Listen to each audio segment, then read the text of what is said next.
오늘은 사사기서 2장 11절부터 23절 말씀으로 반복되는 죄와 하나님의 구원의 은총이라는 제목으로 말씀 전가하겠습니다. 습관의 힘이라는 책에 보면은요, 이런 말이 있습니다. 우리 일상적인 행동의 약 90%는 전부 다 습관이다, 이렇게 이야기하는 거예요. 그러니까 우리가 행동하는 거의 매일 행동하는 것은 거의 대부분 습관에서 나온다, 이렇게 말하고 있죠. 실제로 그렇습니다. 많은 부분들이 우리가 하는 것 대부분 다 몸에 배어 있는 습관이죠. 그래서 우리 속담에도 세 살 버릇이 얼마까지 여든까지 간다, 이런 이야기를 하고 있지 않습니까? 그만큼 한번 몸에 배인 습관은 잘 떠나지 않고 우리 몸에 그대로 남아있다, 이렇게 하는 거죠. 오랫동안 불교에 몸담았던 어떤 사람이 은혜로 전도를 받고 교회를 다니기 시작합니다. 근데 교회의 모든 일들이 다 낯설지 않습니까? 불교에 있었던 사람이기 때문에 뭐 용어라든지 모든 행동이나 이런 것들이 다 낯설었어요. 그러던 중에 어느 날 그가 이제 담임 목사님과 면담을 좀 하려고 교회를 찾아왔습니다. 그래서 사무실에 들러서 간사님에게 물었습니다. 간사님, 혹시 주지 목사님 계십니까? 이러는 거예요. 이럴 때는 웃어야 되는데 그러니까 이 간사님이 주지 목사님은 안 계시고요, 담임 목사님만 계시는데요. 그런 말을 했답니다. 뭐 하니까 이 주지 스님이라고 하잖아요, 절에는. 그게 오랫동안 배어 있다 보니까 목사도 주지 목사인 줄 알고 그렇게 했다는 참 이야기가 있습니다. 우리 몸에 배어진 그 습관은 좀처럼 벗어나기가 쉽지 않습니다. 좋은 습관이라면은 문제가 없습니다. 그렇죠? 그런데 나쁜 습관이란다면은 두고두고 그것이 우리를 힘들게 한다는 걸 우리는 잊어서는 안 될 것입니다. 이스라엘의 그 사사기 시대가 바로 그런 역사의 순환이었습니다. 악순환이었죠. 그들의 역사를 보면은요, 계속 반복되는 패턴을 보여주고 있는데 뭐냐면은 화면에 보시는 것처럼 악을 저지릅니다. 죄를 저지르죠. 그러면은 하나님이 심판하십니다. 그러니까 심판은 고통이 따르니까 그들이 회개합니다. 부르짖죠. 그러면 하나님 그 부르짖음 들으시고 사사를 보내주셔서 구원하는 거죠. 이게 한 텀입니다. 그렇게 구원을 베풀고 사사가 있는 동안에는 이스라엘의 평강이 찾아옵니다. 그러나 또 사사가 지나가고 나면은 또 이전에 저질렀던 악을 또 저지르게 되고요. 그러면 또 하나님이 심판하게 하시고 또 부르짖고 구원 베푸는, 이게 약 350년에 걸쳐가지고 계속 다람쥐 쳇바퀴 돌아가듯이 반복되는, 하나님 보시기에 굉장히 안타까운 역사의 시간이 아닌가, 그렇게 생각합니다. 이런 반복되는, 그죠? 역사 속에서도, 즉 죄악의 역사 속에서도 우리가 관심을 갖는 것은 하나님께서 이스라엘을 포기하지 않으셨다는 사실, 이스라엘의 그 구원의 은총을 멈추지 않았다는 사실입니다. 오늘 우리도 마찬가지라고 생각합니다. 우리가 하나님 앞에 참 끊임없이 잘못된 일, 또 범죄한 것들, 이런 것들을 행하고 있지만 우리를 향하신 하나님의 그 구원의 은총은 여전히 계속되고 있다는 사실, 바로 그런 것입니다. 그래서 그렇다고 해서 이게 당연한 걸로 생각해서는 안 되겠죠. 빨리 이 잘못된 습관에서 벗어나야 되는 거죠.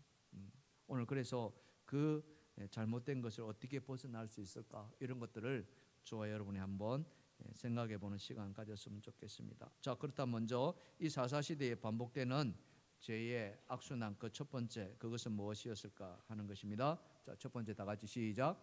하나님의 말씀을 저버리는 악을 행하였다. 그렇죠? 받은 은혜를 저버리고 배신하는 것을 내자로 뭐라고 이야기합니까? 배은망덕이라 이렇게 이야기합니다. 배은망덕, 은혜를 배반하고 은혜를 저버리고 덕을 잊어버리는 거죠. 사사시대 이스라엘이 하나님에게 배은망덕했습니다. 이스라엘이 하나님께 받은 은혜를 여러분 한번 생각해 보세요. 얼마나 많은 은혜를 받았습니까? 400년간의 애굽에서 종살이 하지 않았습니까? 그 400년간의 종살이에서 하나님께서 이스라엘을 구해냈죠. 그게 바로 출애굽 사건입니다. 우리도 일제의 36년간의 나라를 빼앗기는 안타까운 시간들이 있었습니다.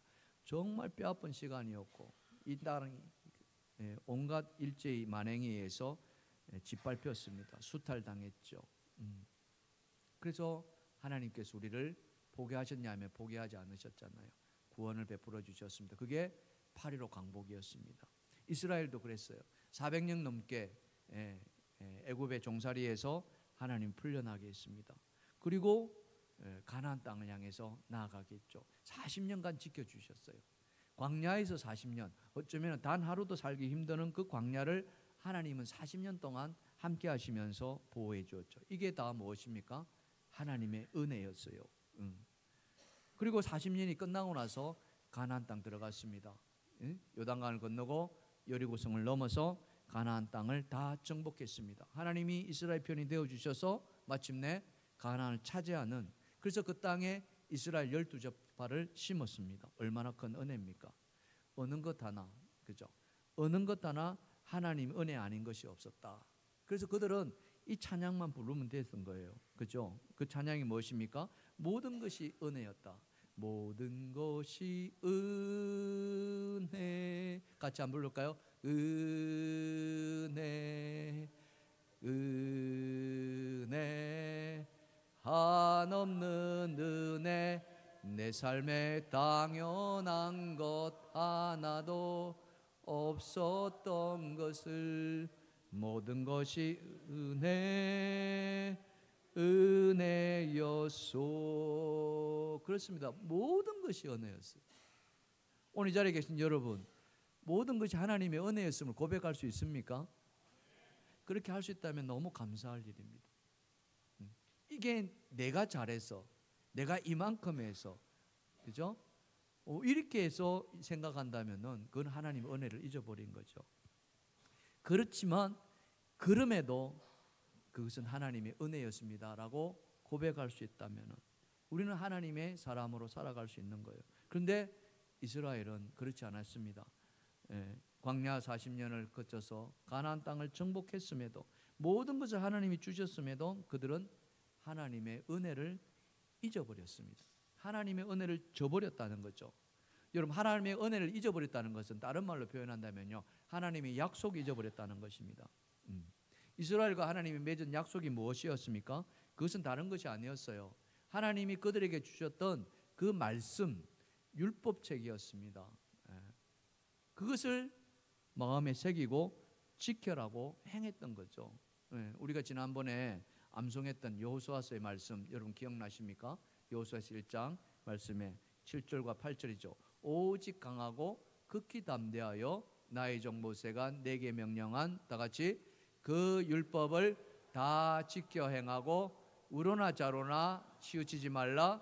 그리하면은 어디로 가든지 형통하리니 이 율법책을 내 입에서 떠나지 말게 하여 주야로 그것을 묵상하여 그 안에 기록된 대로 다 지켜 행하라.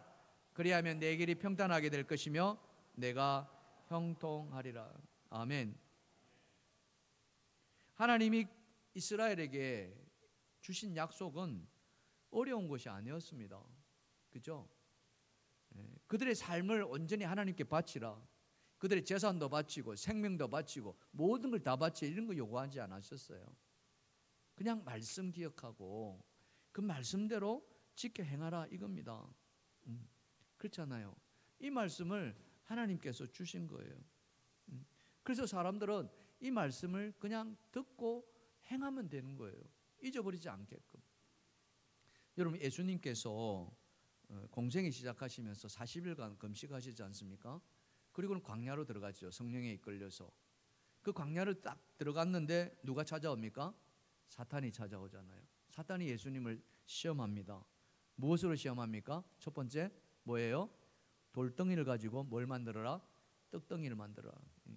그렇게 시험하는 거예요. 그때 예수님이 뭐라고 말씀하셨어요? 사람이 떡으로만 살 것이 아니요 하나님의 입으로부터 나오는 모든 말씀으로 사는 것이다. 이게 언제쯤 말씀이냐? 그게 하나님께서 이스라엘 백성에 주셨던 말씀이라는 거죠. 가나안 땅 들어가기 전에 그 모압 평지에서 모세를 통해서 주셨던 말씀이거든요. 자, 그게 신명기서 말씀입니다. 자, 신명기서 말씀 다 같이 8장입니다. 시작. 내가 오늘 명하는 모든 명령을 너는 지켜 행하라. 그리하면 너희가 살고 번성하고 내 하나님 여호와께서 이 40년 동안에 내게 광야길을 걷게 하신 것을 기억하라. 내 조상들도 알지 못하는 만나를 먹이신 것은 사람이 떡으로만 사는 것이 아니요 여호와 입에서 나오는 모든 말씀으로 사는 줄 내가 알게 하려 하심이라. 아멘. 여러분 믿으십니까? 사람이 떡으로만 사는 것이 아니고 하나님 입에서 나오는 말씀으로 산다는 것을 여러분 믿으십니까? 이게 말씀이 되고 우리 안에 들어와야 된다는 거죠. 눈에 보이는 물질로만이 사는 게 절대 아니라는 겁니다. 물질이 아무리 있어도, 그렇죠? 그 물질이 한순간에 사라지는 존재들 아닙니까? 오직 하나님의 그 말씀, 영원히 변치 않는 말씀, 사라지지 않는 말씀, 모든 것을 다 이루시는 하나님의 말씀, 그 말씀을 붙들고 살 때 우리는 어때요? 제대로 살아낼 수 있다는 거죠. 그래서 이 말씀 잊지 말라. 하나님께서 당부하고 그렇게 당부했는데, 그러나 이스라엘은 어때요? 가나안 전쟁 끝내고 나서 땅을 다 분배합니다. 12지파에게 다 제비 뽑아가지고 다 분배해요. 그런데 잊어버립니다. 하나님 배신해버린 거예요. 오늘 그것을 성경에서는 뭐라고 그랬냐? 여호와의 목전에 악을 행했다, 이렇게 이야기해요. 여호와의 목전에 악을 행했다. 그 악이 구체적으로 무엇입니까? 그것은 다른 것이 아니라 바로 하나님을 버리는 거였어요. 자, 오늘 본문 12절과 13절인데요. 보시면은 애굽 땅에서 그들을 인도해 내신 그들의 조상들의 하나님 여호와를 버리고 여호와를 버렸다는 거예요. 이들의 악은요, 하나님을 버려버린 거예요. 다른 신들, 곧 그들의 주위에 있는 백성의 신들을 따라 그들에게 절하며 여호와를 진노하게 하시되, 다 같이 시작. 곧 그들이 여호와를 버리고 바알과 아스다롯을 섬겼으므로. 예. 어떤 사람이 하나님을 버리지 않습니까? 그것은 말씀을 가지고 있는 사람이에요. 말씀이 그 안에 들어가 있는 사람. 그래서 그 말씀을 붙드는 사람이에요. 근데 이 말씀이 들어가 있지 않으면은 어때요? 그냥 내 형편껏, 내 상황 따라서, 내 처지에 따라서 하나님 버리기를 그냥 너무나도 쉽게 버려버린다는 거예요. 이스라엘이 지금 그렇게 하고 있다는 거죠. 하나님이 이 말씀을 한두 번 한 게 아니에요. 여러 번 반복하고. 저도 지금 여러분하고 이 여호수아서와 사사기서를 이렇게 우리가 계속 해나가고 있습니다만, 아마 이 말씀은 여러 번 들었을 거예요. 계속 듣고 있습니다. 그들과 혼인하지 말라. 그들과 딸 며느리로 삼지도 말고 네 딸을 그들의 며느리도 주지 말라. 그렇게 했다는 거죠. 그 이유를 말씀하시는데 뭐라고 말씀하시느냐? 자, 신명기서 7장 말씀입니다. 3절과 4절. 자, 보십시다. 또 그들과 혼인하지도 말지니 내 딸을 그들의 아들에게 주지 말 것이요 그들의 딸도 내 며느리를 삼지 말 것은 그가 내 아들을 유혹하여 그가 여호와를 떠나고 다른 신들을 섬기게 하므로 여호와께서 너희에게 진노하사 갑자기 너희를 멸하실 것임이라. 예, 이겁니다. 예. 믿는 자와 믿지 않는 자의 결혼의 위험성이 바로 이런 거죠. 다 그러느냐? 다 그렇다고 말하지는 않습니다. 그러나 이런 위험이 굉장히 크다는 것을 우리가 알아야 되는. 그거는 우리의 경험상으로도 잘 알지 않나요? 그죠? 우리 자녀들이 결혼하는 데 있어가지고 믿음의 사람끼리 결혼하면은 별 문제 없습니다. 때로는 뭐 실족해가지고 잠시 교회를 떠나더라도 다 회복해요. 그런데 한쪽이 믿고 한쪽이 안 믿으면 이게 잘 안 되더라는 거죠. 이게 잘 안 됩니다. 더더군다나 남자는 믿는데 여자는 믿지 않는다. 이거 참 힘들어요. 제가 예전에 섬겼던 그런 교회에서도 그랬어요. 그분도 이제 지금은 이제 하나님 나라 가셨는데 너무 신설하신 분이세요. 장로님이셨고 원로 장로님이셨고 교회를 위해서 그렇게 헌신할 수 없어요. 근데 아내 되시는 권사님이 이 장로님 신앙만큼 따라가지를 못하는 거예요. 물론 이분도 교회를 잘 섬기고 있었습니다만 그 안에는 여전히 이 불신의 모습이 그대로 남아요. 원망하고. 물론 그런 집안에 아픔이 없지 않아 있었습니다. 며느리가 아기를 낳았는데 그 아기를 낳다가 그만 식물인간이 되어버리는 정말 안타까운. 근데 그 아기를 어떻게 낳았냐 그러니까 장로님이 아들 하나 더 낳아줬으면 좋겠다 이거 말 듣다가 아들 하나 더 낳다가 그 며느리가 그냥 식물인간이 되는 그런 안타까운 일들. 그러다 보니까 이 어머니 안에는 하나님에 대한 원망이 남아있는 거예요. 근데 장로님은 하나님의 뜻이 있다라고 말씀하시면서 다독거리고 하는데 그게 정말 쉽지 않다는 것을 제가 보았습니다. 그러니까 이 믿는 자와 믿지 않는 자의 결혼이 정말 어렵다는 것을 우리는 하나님도 그걸 아셨기 때문에 믿지 않는 자와 혼인하지 말라 이런 이야기들을 하고 있다는 사실이에요. 그들의 그 아들을 유혹해서 하나님을 버리고 이방의 신들을 섬기게 한다는 거죠. 바로 그 이야기입니다. 그래서 혼인도 하지 마라. 그래서 이스라엘은 할 수 있으면 이 말씀을 다 지키려 했습니다. 이스라엘이 그 가나안 땅 차지할 때 대부분의 가나안 족속들을 다 멸했습니다. 남겨두지 않았어요. 그런데 얼마나 남겨놨어요? 몇 프로 남겨놨어요? 2%. 다 멸했는데 98% 다 멸했는데 근데 2% 조금 남겨놨어요. 근데 그 2%가 여러분 이스라엘의 옆구리에 가시가 되어버린 거예요. 이스라엘의 목에 올무가 되어버린 거예요. 두고두고 그 가시가 이스라엘을 찔렀고 그 두고두고 그 2%가 이스라엘의 목을 친 그게 사사시대예요. 우리 그런 말 하잖아요. 설마가 뭐한다? 설마가 2%가 얼마나 되겠습니까? 여러분 한번 생각해 보세요. 다 멸했는데 다 없앴는데 단지 2% 정도 아주 조금 이 정도는 뭐 그죠? 근데 그 2% 때문에 지금 이 사사시대를 맞고 있는 거예요. 그 2%가 하나님 말씀을 버리게 했고요. 그 2%가 하나님을 등지게 했고요. 심지어는 하나님을 버려버리게 했다. 오늘 이 말씀 속에서 우리가 깨달아야 될 것이 있다면 뭐겠습니까? 오늘 이 자리에 계신 우리 모두는 하나님의 백성들입니다. 하나님을 잘 섬기는 자들이죠. 그렇기 때문에 우리는 세상에 나가지 않고 이 주일에 주님 앞에 나와 예배하는 겁니다. 그런데 98%는 그런 믿음이 있는데 우리 안에 2%가 남아있다는 거예요. 그 2% 때문에 우리는 하나님을 온전하게 섬기지 못하고 있을 때가 한두 번이 아닌 거예요.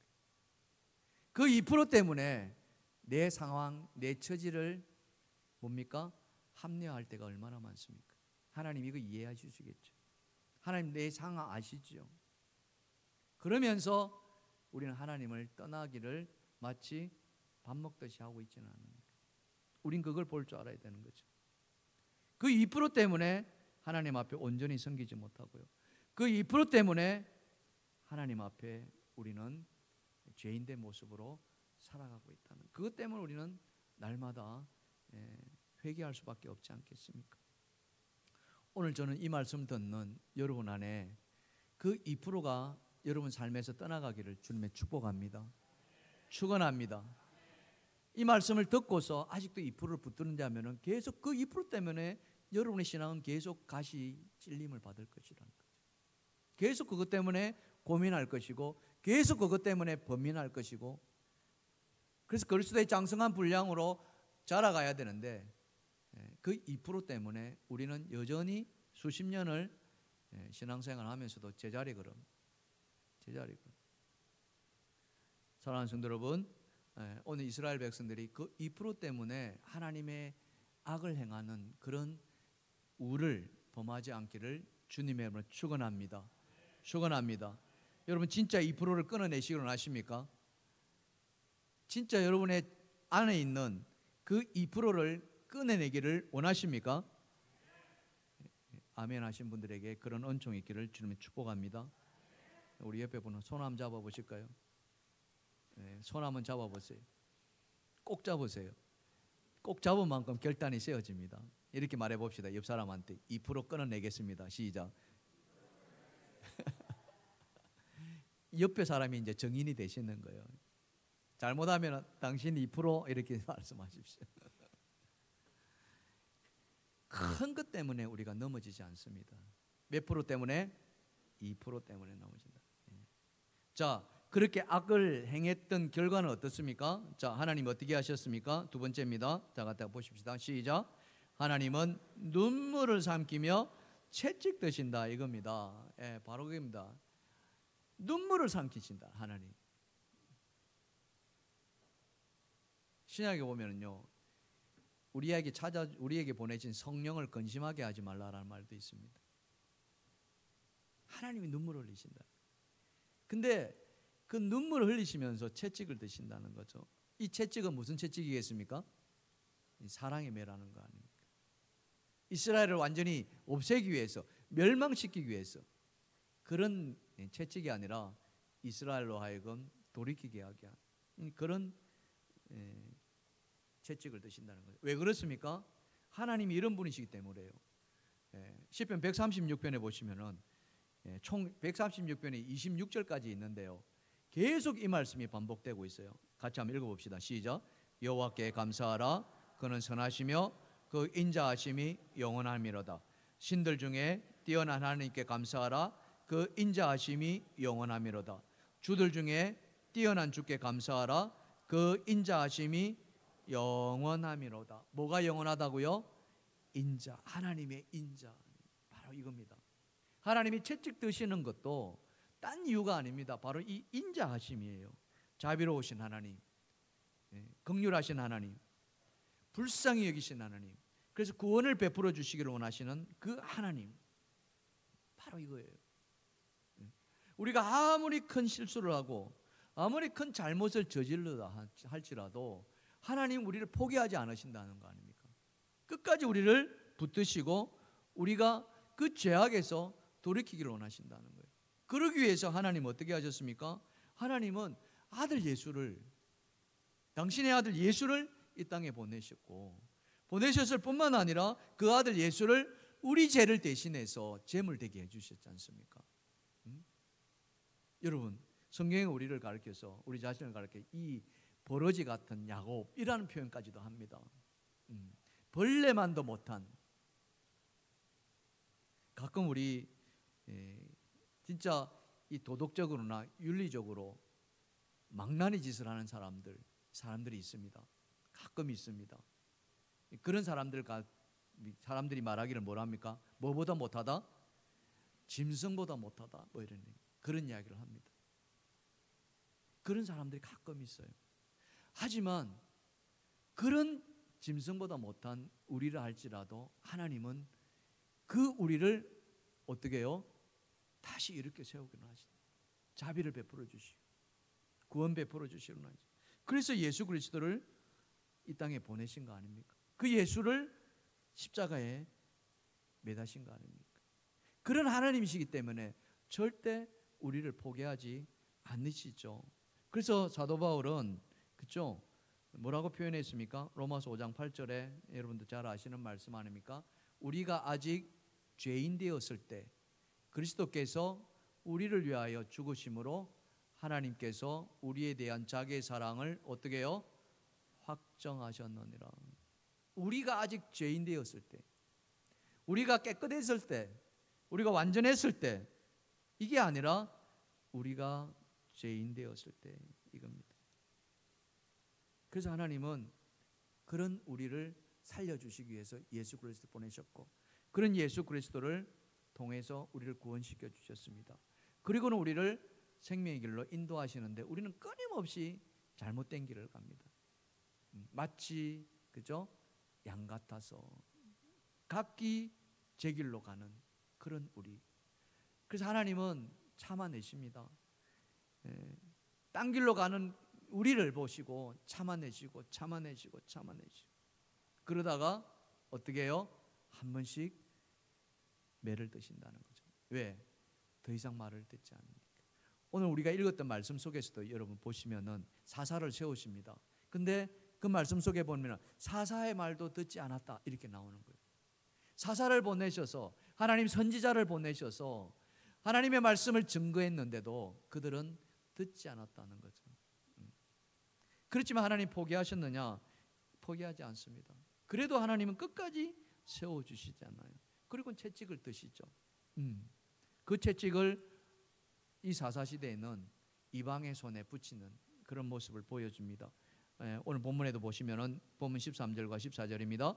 곧 그들이 여호와를 버리고 바알과 아스다롯을 섬겼으므로 여호와께서 이스라엘에게 진노하사 노략하는 자의 손에 넘겨주사. 이겁니다. 노략하는 자, 이방의 손이죠. 이 이방의 손이 누구냐? 보면은 메소포타미아 왕입니다. 그 왕에게 8년간 이스라엘을 붙입니다. 모압 왕에도 또 붙입니다. 이 모압 왕에게는 18년간 붙입니다. 가나안 왕에도 붙입니다. 이 가나안 왕에는 20년간 붙여버려요. 또 미디안에게도 붙입니다. 미디안에게는 7년을 붙여버립니다. 이 기간 동안, 그죠? 짧게는 수년에서 길게는 수십 년에 이르기까지 이스라엘은 이방의 손에, 대적의 손에 넘겨져 가지고 수탈당하고 고통당해야 했습니다. 여러분, 말이 20년이지 이게 보통의 세월입니까? 우리도 36년을 당해봐서 알잖아요. 이 땅에 얼마나 아픔이 컸습니까? 지옥 같은 시간이었죠.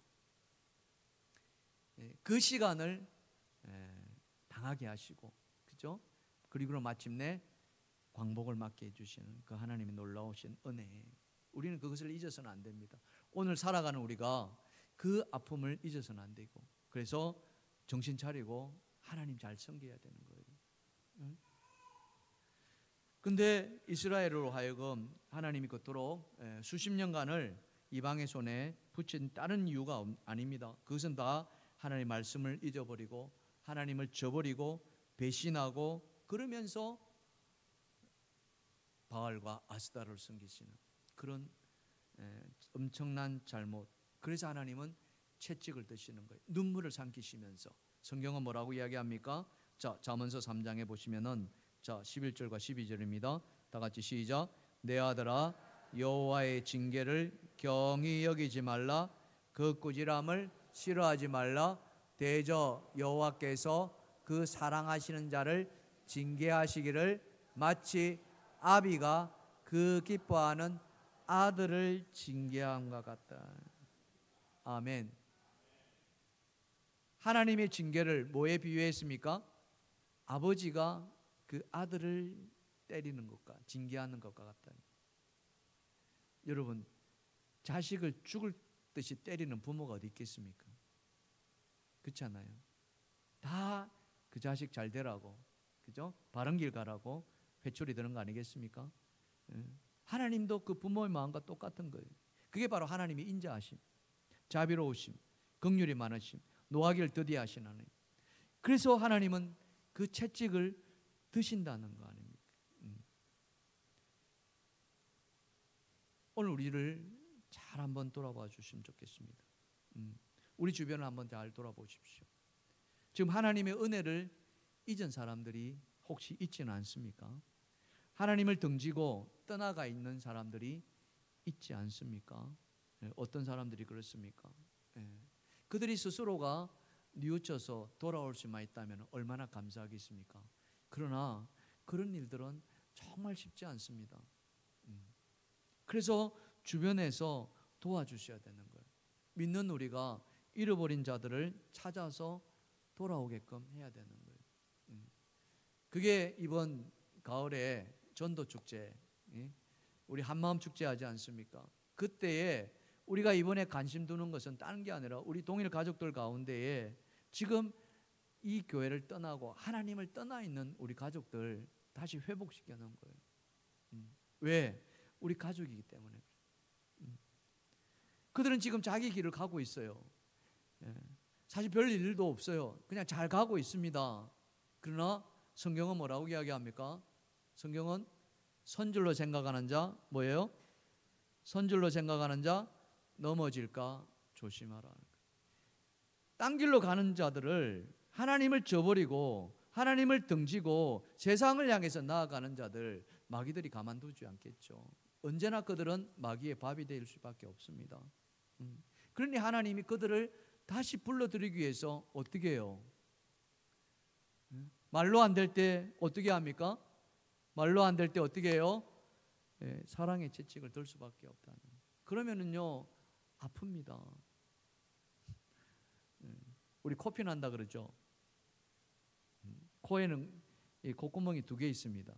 한쪽에 코피가 나면 괜찮아요. 막아서 한쪽에서 숨을 쉴 수 있잖아요. 근데 양쪽 다 코피 나는 걸 뭐라 그럽니까? 쌍코피 터지. 쌍코피 터지면 안 되거든요.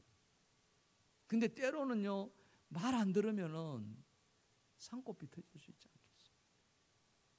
그때는 만신창이 되는 거예요. 왜? 그렇게라도 돌이키게 만드는 거예요.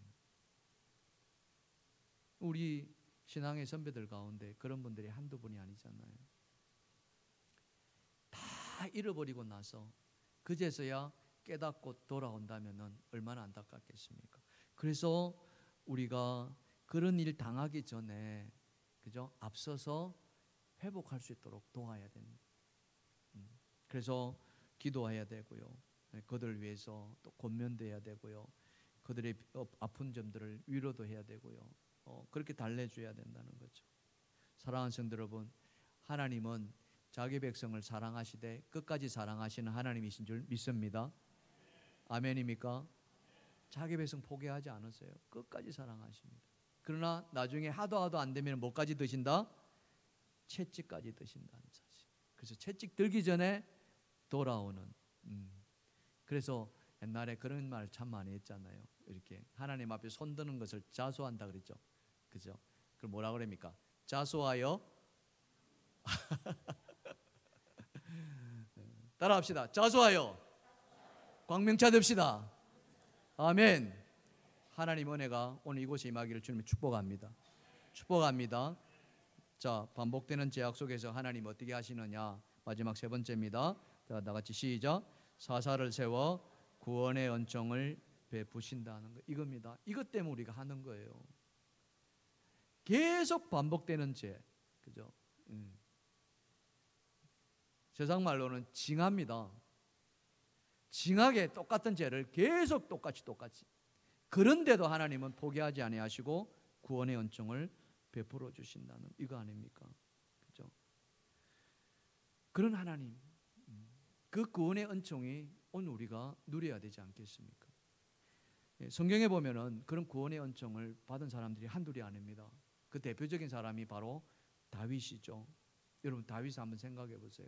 다윗이 잘못한 게 얼마나 될까요? 그죠?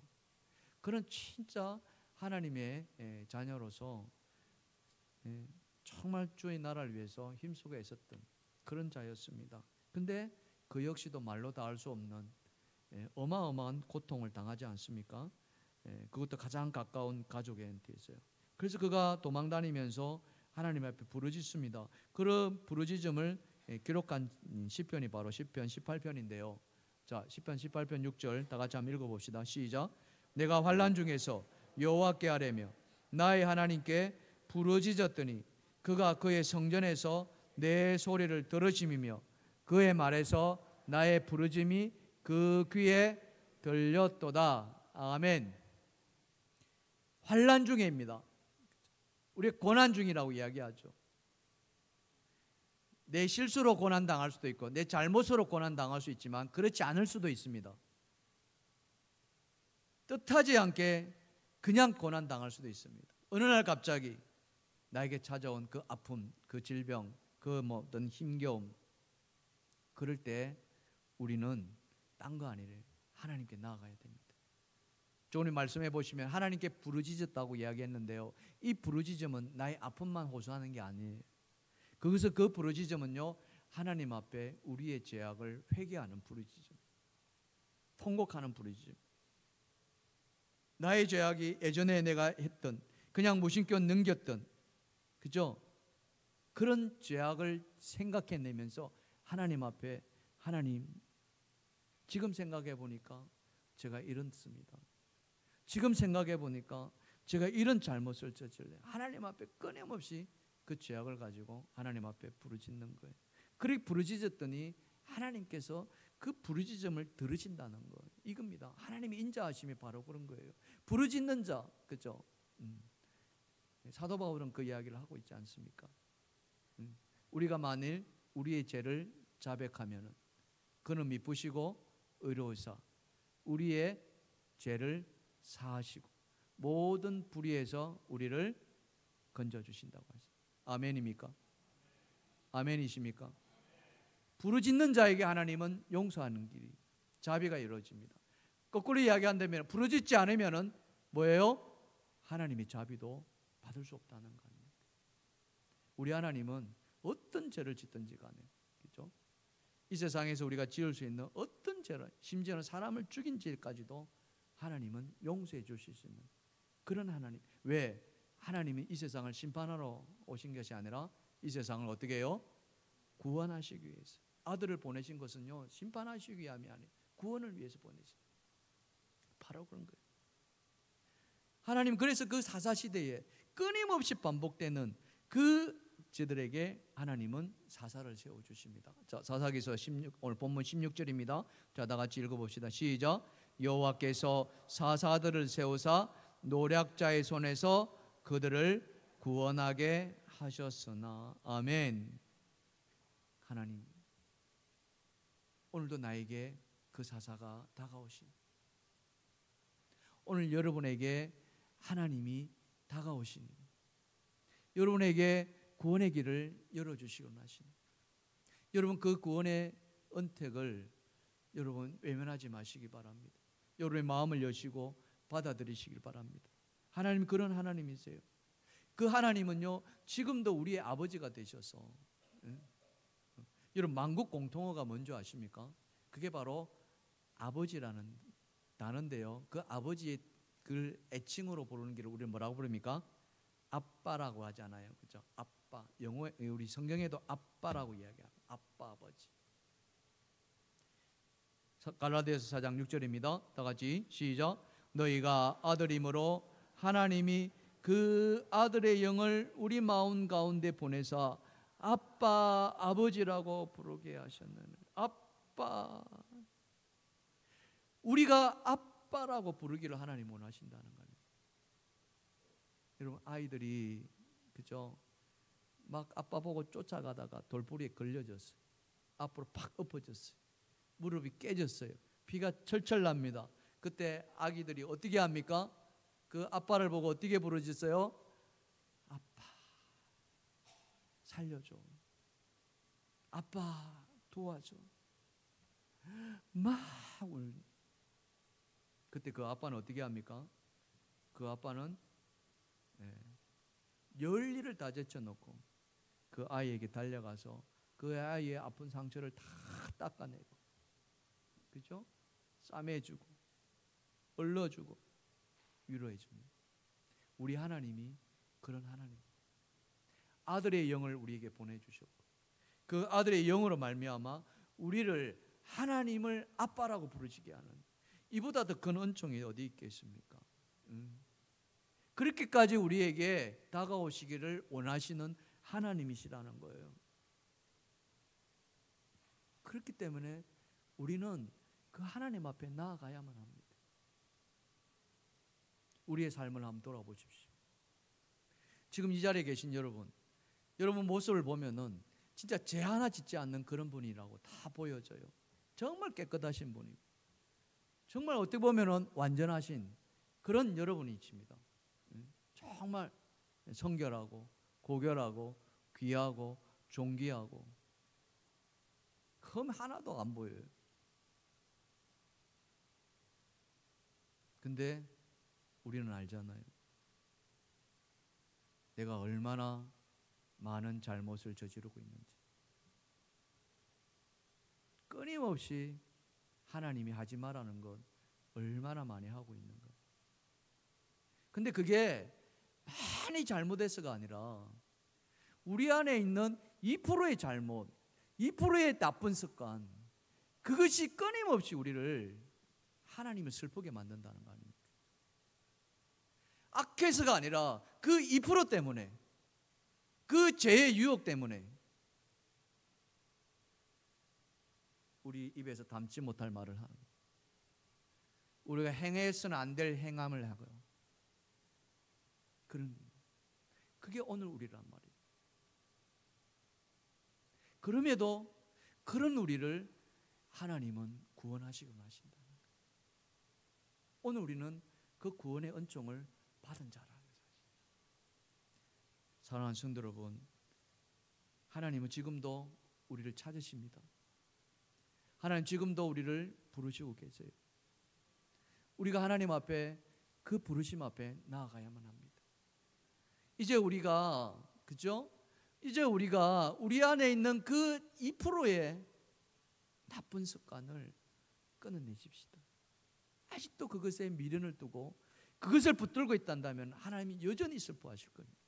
그러나 오늘 이 말씀을 듣는다면, 오늘 이 말씀을 듣고 깨달음이 온다면 여러분 안에 있는 그 2%의 잘못, 그 2%의 죄악들, 그거 한번 청산해 보지 않으시겠습니까? 이사야 선지자는 오늘 우리에게 말씀합니다. 이사야에서 55장 6절과 7절입니다. 시작. 너희는 여호와를 만날 만한 때에 찾아라. 가까이 계실 때에 그를 부르라. 악인은 그 길을, 불의한 자는 그 생각을 버리고 여호와께로 돌아오라. 그리하면 그가 긍휼히 여기시리라.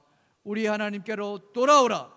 그가 너그럽게 용서하시리라. 아멘. 아멘. 아멘. 여러분, 하나님께 돌아오시기 바랍니다. 이제 돌아오는 것이 딴 게 아니라 여러분 안에 있는 그 2%를 던져버리지 않는 거죠. 그거 붙들지 마시고 주님 앞에 돌아오는 그런 은혜가 있을 때 하나님은 우리를 영원히 구원의 은총으로 입혀주실 줄 믿습니다. 그런 은혜가 있기를 주님의 축원합니다. 주여 완전합니다.